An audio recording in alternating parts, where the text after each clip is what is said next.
So allegedly, Malcolm Brogdon says he's staying in Portland, and he's saying that's because he wants to stay, and that the team's telling him they want him to stay.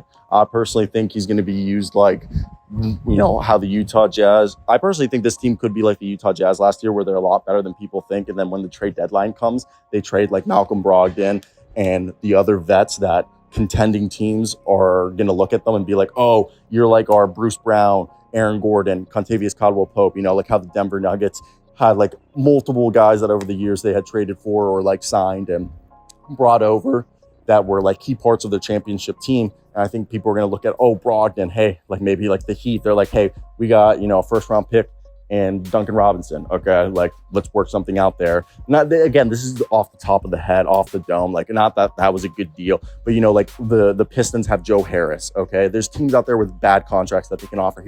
Here's an expiring bad contract, or here is a bad contract, but here's a bunch of second round picks and pick swaps or first round picks for Brogdon or some or another guy that's on the roster, which could be like Rob Will. But, that's the idea. But Malcolm Brogdon, they're probably thinking here, first off, he's going to teach these boys how to be a true point guard. Two, he's also going to help these guys, like, just play well. So I'm definitely very excited to hear everyone's opinions down below.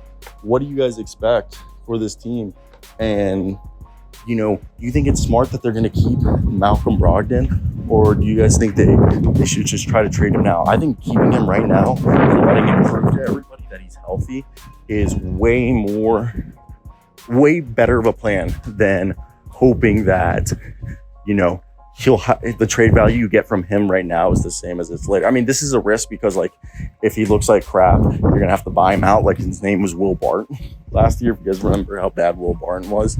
But I definitely think it's interesting to see how over here, this is a team that has the potential to be one of, better squads, and definitely in recent memory. So I want to hear your guys' thoughts.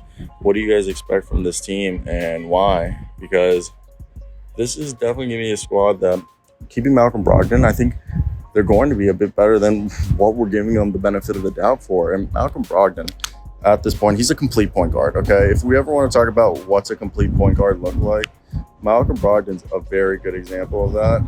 And that's a guy who is, rarely makes mistakes. He's a playmaker, okay? He's got great court vision. He can create shots for himself or for his teammates. And he's a reliable shooter. He's smart, active defender with high basketball IQ. And yes, his problems, he's, has trouble staying healthy, but his skill set has allowed him to stay in the league and continue to have value. So that's what I want to hear your thoughts. Do you keep him or do you get rid of him?